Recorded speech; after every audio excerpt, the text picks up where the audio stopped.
భారత్లో కరోనా మళ్లీ విజృంభిస్తోంది.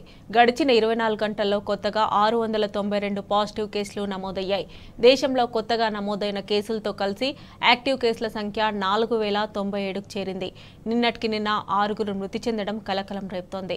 కేరళలో అత్యధిక కేసులు నమోదైనట్లు కేంద్ర వైద్య ఆరోగ్య శాఖ ప్రకటించింది.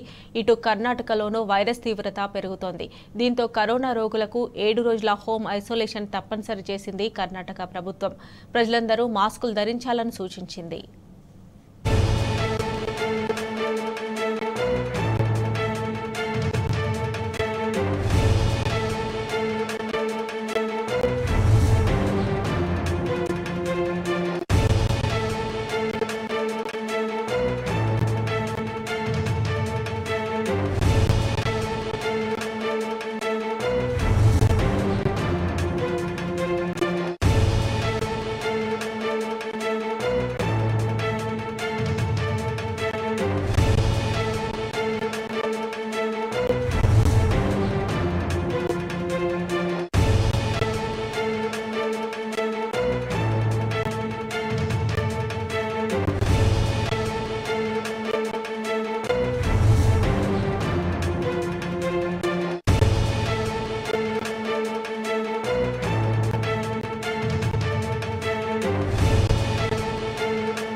భారత్లో కరోనా మళ్లీ విజృంభిస్తోంది.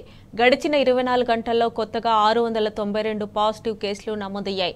దేశంలో కొత్తగా నమోదైన కేసులతో కలిపి యాక్టివ్ కేసుల సంఖ్య 4097కు చేరింది. నిన్నటికి నిన్న 6 మృతి చెందడం కలకలం రేపుతోంది. కేరళలో అత్యధిక కేసులు నమోదైనట్లుగా కేంద్ర వైద్య ఆరోగ్య శాఖ ప్రకటించింది. ఇటు కర్ణాటకలోనూ వైరస్ తీవ్రత పెరుగుతోంది. దీంతో కరోనా రోగులకు 7 రోజుల హోమ్ ఐసోలేషన్ తప్పనిసరి చేసింది కర్ణాటక ప్రభుత్వం. ప్రజలందరూ మాస్కులు ధరించాలని సూచించింది.